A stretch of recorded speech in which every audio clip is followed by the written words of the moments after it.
Assalamu alaikum wa rahmatullahi wa barakatuh. Click to subscribe Believing Beings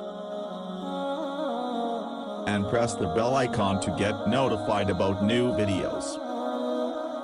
The next question posed by Abdul Karim from Lahore, Pakistan. If all the Muslims believe in the same Quran and the same Hadith, then why are there four madhabs and why do they differ? This is a very important question and a very sensitive question. The brother posed the question that if the Muslims believe in the same Quran and believe in the same Hadith, then why are there four madhabs and why do they differ? I do agree that as far as the Ahl Sunnah wal Jamaat is concerned, major chunk of the Muslims, all of us believe in the same Quran, we believe in the same Hadith, we believe after the Quran is the Bukhari, the most important, then Sahih Muslim is there, then you follow the Kutub al-Sitta, that Abu Dawud, Tirmidhi, then Ibn Majah, Sunan Nasai. These four are the main collection of the Kutub al-Sitta. And there's unanimous agreement between this, the Quran, and the Kutub al-Sitta. Number one, after the Quran is Bukhari, then Muslim, and then the other four books of Hadith. Regarding a question that why are there four madhabs and why do they differ? As far as the four popular madhab that we have today, and we follow the four Imams, that is Imam Abu Hanifa, Imam Malik, Imam Shafi, and Imam Ahmad ibn Hanbal. May Allah be pleased with them all. I love all these four Imams, I respect them all, and I really pray for all of them. May Allah subhanahu wa ta'ala grant them mercy, and may Allah put all of them in Jannat al-Firdaus al-A'la. Let me correct you first that these four madahib, they came to explain to the Muslim Ummah Islam in detail. Let me tell you that they don't differ always. They differ rarely. More than 90 to 95%, all the four madhab are the same. They may differ in some issues, maybe minor issues. As far as the major issues are concerned, about Salah, we have to pray 5 times, regarding Zakat, regarding Hajj, all these four madhab, they are same. In the minute aspects of Salah or if Hajj, they may differ here and there, but they are minute differences. It's not a major difference at all. It is not worth fighting over it. So let me tell you that 90 to 95% of all the four madhab are the same exactly. They may differ in small issues and very few. All these four Aimmas, they said that if you find any of my fatwa, any of my verdict, which goes against Allah and His Rasul, which goes against Quran and Sahih Hadith, then you throw my fatwa on the wall. So all these four Aimmas, they were great scholars, and they came to explain the deen to us. Regarding why do they differ if we follow the same Quran and the same Hadith, is a very important question, and this question troubled me for many years. Alhamdulillah, Allah has blessed me that I have met many scholars from all these four madhab, and I interacted with many of them with many hours, and I spent time with them, and I posed the same question, why do they differ? And the replies they gave was there, some less satisfying, some more satisfying, but there's no convincing replies for the masses. And alhamdulillah, summa alhamdulillah, after meeting these scholars from all these four madhab, my vision of Islam and the differences, alhamdulillah, expanded a lot. Allah clearly mentioned in the Quran in Surah Imran chapter 3 verse number 103, وَاتَصِمُوا بِحَبْلِ اللَّهِ جَمِيعًا وَلَا تَفَرَّقُوا. Hold to the rope of Allah strongly and be not divided. We Muslims are supposed to hold to the rope of Allah, that the glorious Quran and the Sahih Hadith. And all, it's a ijma. All the Ahl Sunnah wal Jamaat, the Muslims, we believe in the Quran and the Sahih Hadith, then why are the differences? To explain to a common man, I will give you some examples, and I always believe in explaining people by giving examples which they understand. I would like to ask a simple question to the people who know English. What is the spelling of the word color? Can you guess? Give the reply. You can give the reply on the WhatsApp, you can give the reply on the Facebook, you can give the reply on the YouTube. What is the spelling of color? I'm not getting any reply. What is the spelling of color?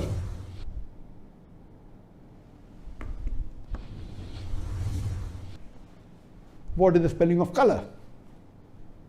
Some may say the spelling of color is C-O-L-O-U-R. Some may say the spelling of color is C-O-L-O-R. Which is correct? A person who is well versed with English will tell you that the first spelling is the spelling of British English. C-O-L-O-U-R is the British spelling for the word color. C-O-L-O-R is the American spelling for the word color. I am asking you the question, which is correct? C-O-L-O-U-R or C-O-L-O-R?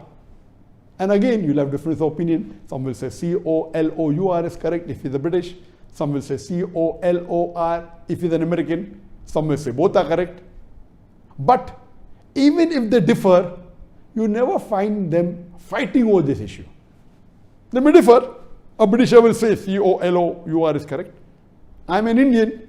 We were ruled by the Britishers, and quite a large portion of the world was ruled by the Britishers. So all those who were ruled by the Britishers and we were British colonies, we will follow British English and we'll say the spelling of color is C-O-L-O-U-R. The American will say C-O-L-O-R. But we agree to both. A Britisher would prefer C-O-L-O-U-R, but if someone says C-O-L-O-R, fine. We agree to differ. Same with the American, he will say C-O-L-O-R, but he agrees. He believes that is better, but he agrees with C-O-L-O-U-R also. Similarly, this is just an example I've given you. How do you pronounce O-F-T-E-N? How do you pronounce O-F-T-E-N? Some will say often, some will say often. Previously it was often, then it became often. Now new people are saying no, often is correct. T is not silent, it should be pronounced. Some say T is silent, and then there's a big debate for that. But we realize that both are correct in their own ways. Similarly, these schools of thought, four that we have, actually, there were many tens and hundreds of Imams and scholars. These four, Imam Abu Hanifa, Imam Malik, Imam Shafi, Imam Ahmad ibn Hanbal, may Allah have mercy on them all. May Allah grant them Jannat al-Firdaus to all. They were more popular, or maybe their students made them popular. There were many other Imams, many other Sheikhs, many other scholars. But these four, their teachings became more popular. Maybe the students made it more popular. And that's how we have these four major madhahibs. But all these four great scholars and four Aimmas, they never came to bring a division in the Muslim Ummah. They explained their point of view. Because if it's very clear cut in the Quran, there is no problem at all. If it's clear cut in the Hadith, the difference comes when there is a difference of opinion. Now, why is there a difference of opinion? I will discuss that. Previously, I used to think, okay, fine, maybe the difference is in the Hadith. Some people say Sahih Hadith, some people Zaif Hadith. That is the difference. That is not the real answer. That may be in some cases. After meeting so many fuqahas and scholars of the different madhahib, I've come with this example of the spelling or the example of pronunciation. So similarly, these madhahib differ. What is the major reason? According to my study, there is usul fiqh, that in areas where it is not very clear cut, Quran says alcohol is haram, there is no fiqh in it. Allah says haram, it's haram. So no one will differ, allowed or not allowed. So that's common. Where there is difference in understanding the Quran or the Hadith, etc., then the fiqh starts. So as far as usul fiqh is concerned, there are different criteria for giving your ruling on fiqh. Some may have 5 criteria, some may have 6, some may have 7, some may have 9, some may have even 10. I will not discuss in detail, time does not permit and difficult for common man to understand. I'll just give you a few examples for better understanding. Number one difference is because in difference in the criteria. As far as the first two criteria are concerned, it is the same. Number one criteria in all madahib, all schools of thought, it is Quran. Number one, there's no difference in it. Number two is the mutawatir hadith. All the schools of thought believe that number two criteria for fiqh is the mutawatir hadith. What is the mutawatir hadith? There are various different classifications of hadith. One of the classifications is depending upon the narrators, the chain of narrators. Mutawatir hadith means a hadith in which there are various chains of narrators in every generation. That means that hadith has been narrated by many sahabas who heard the Prophet say that. Then the next generation tabain, there are many tabains who repeated that hadith. Then the tabain, many tabain repeated the hadith. So in every generation there are many narrators. So in one of the classification of hadith, it is based on narrators. It is maybe a gharib hadith, a single chain of hadith. Then there's ahad hadith. One narrator is there at any one of the stage, only one narrator. For example, the very famous hadith, the fourth hadith of Sahih Bukhari, Innamal, that hadith narrated by Hazrat Umar, may Allah be pleased with him. Umar radiallahu anh, he said, that the Prophet said, Innamal amala bin niyah. Your actions are based on your intention.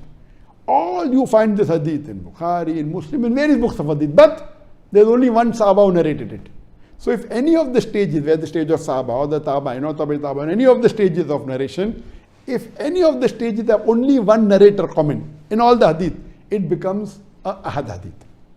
So there are various chain of narrators, but all the narrators end to Umar radiallahu anh, and then Umar radiallahu anh narrated what the Prophet said. So it becomes the ahad hadith. It may be a mashhur hadith, there may be two or three narrators, and it keeps on various categories. The highest category is mutawatir. That means several narrators at every stage. That means every stage have many narrators. Number is not fixed, there has to be more than 4 or 5. Every stage. Some are 20, some are 30 at every stage. So number one is the Quran. Number two is the mutawatir hadith. All the schools of thought agree that the number two highest category of evidence after the Quran is the mutawatir hadith. Third category onwards, the third criteria of evidence differs in different schools of thought. Some have 3 criteria, some have 5 criteria, some have 6, some have 7, some have 10 criteria. In some school of thought, the third criteria, highest criteria of evidence is even ahad hadith. As long as it's a sahih hadith, even ahad, no problem. It can be a mashhur hadith, it is the third highest. And some school of thought, no. The third after the mutawatir hadith is the urf, is the custom. That if the people of Medina did this act, it is the custom, it is the third highest, higher than even a sahih hadith, which is the ahad hadith. Some will say no, it is qiyas, analogy. So different schools of thought have different criteria in order. First two is the same, the third may be a sahih ahad hadith, some may say no, urf, the custom, some may say qiyas, analogy, other group of no, the fourth becomes ahad hadith, the fourth becomes custom in some school of thought. So from the third onward, it differs. So based on this difference, some may prefer custom as a higher. So if it is not there in the Quran, if it is not there mutawatir hadith, it is an ahad hadith. So this school of thought is ahad hadith. The other says it is in ahad hadith, but it is not there in the urf. So I will not believe. I will give urf more importance, custom more importance. So the differences arise in what you give more importance to. Do you give importance more to urf, the custom? Do you give more importance to qiyas, analogy? Or do you give more importance to ahad hadith?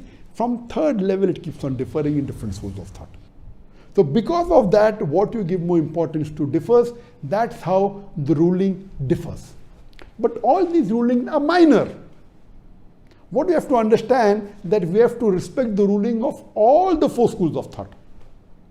Because all the 4 schools of thought are based on Quran, they are based on hadith, but the level of importance may differ. Some schools of thought say, they may have a criteria. If you're talking about salah, it should be a mutawatir hadith. Because salah, the Prophet prayed in public. Almost all the Sahabas saw him. So if you give about salah a ahad hadith, though it is sahih, I will not follow. If it is salah, it has to be evidence for mutawatir hadith, otherwise I will not follow. That is their thinking. You may agree, you may not agree. You may say no, it's a ahad hadith, one Sahaba reported it, it is sufficient for me. It's a sahih hadith, fulfills the criteria of sahih, it is sufficient for me. Other school of thought say no, if it's a other matter, I will believe in ahad hadith. But salah, such an important thing, Prophet prayed every day, 5 times a day, it should be a mutawatir hadith. Difference of opinion. So how do you differ? So the third and the fourth and the fifth level of criteria, after the first two differ, this is the reason why the major difference is there in the 4 schools of thought.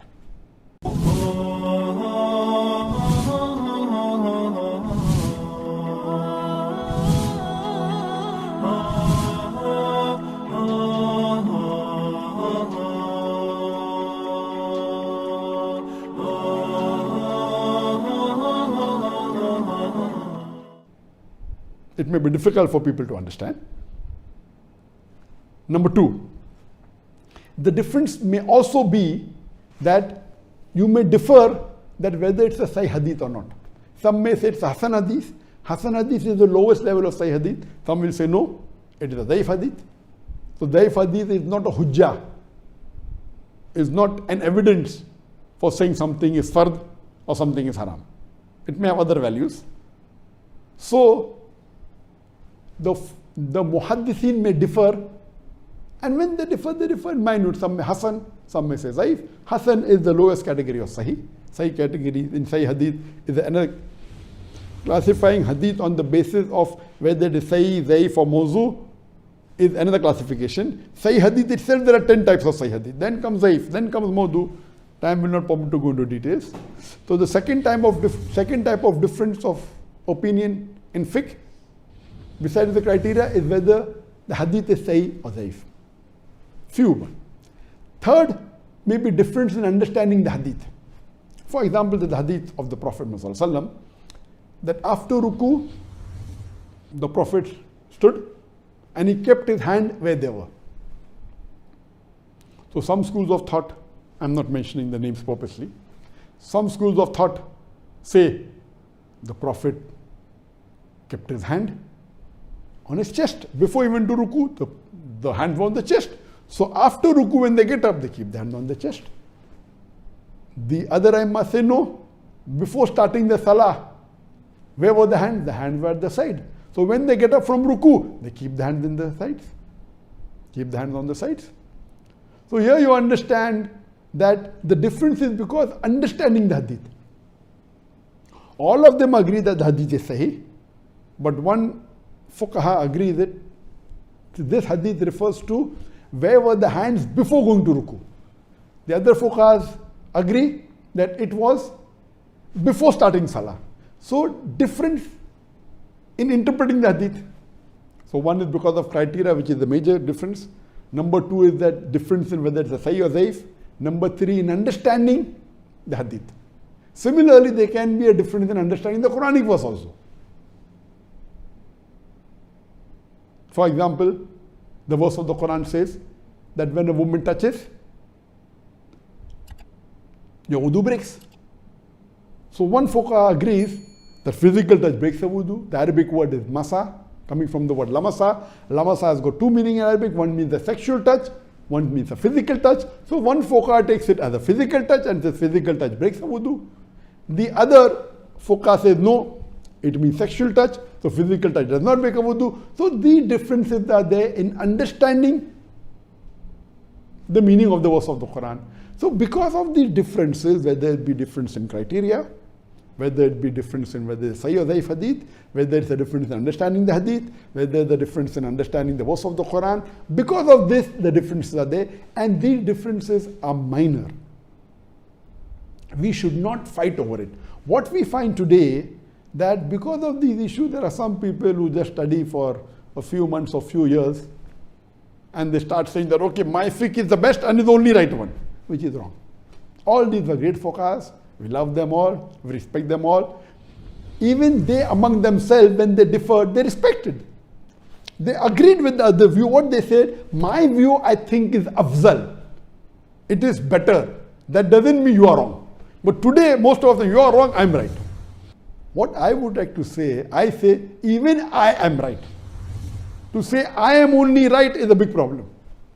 Or you can say, I think this is afzal, this is better. That you can say. But today what we have, no, I am only right, you are wrong. Because of that there is tension. And there is infighting. We Muslims should be united. These are petty issues. The differences are going to be there. There were differences in the Sahabas. We should not fight over it, and we should agree that we agree to disagree. We should not fight over it. And all these issues are not on the major issues. They are minor furua issues. They are minor issues. So I request the Muslim Ummah that we should be united, and we should respect these Aimmas, and we should respect the scholars, and see to it that we follow the Quran and Sahih Hadith as close as possible. Hope that answers the question.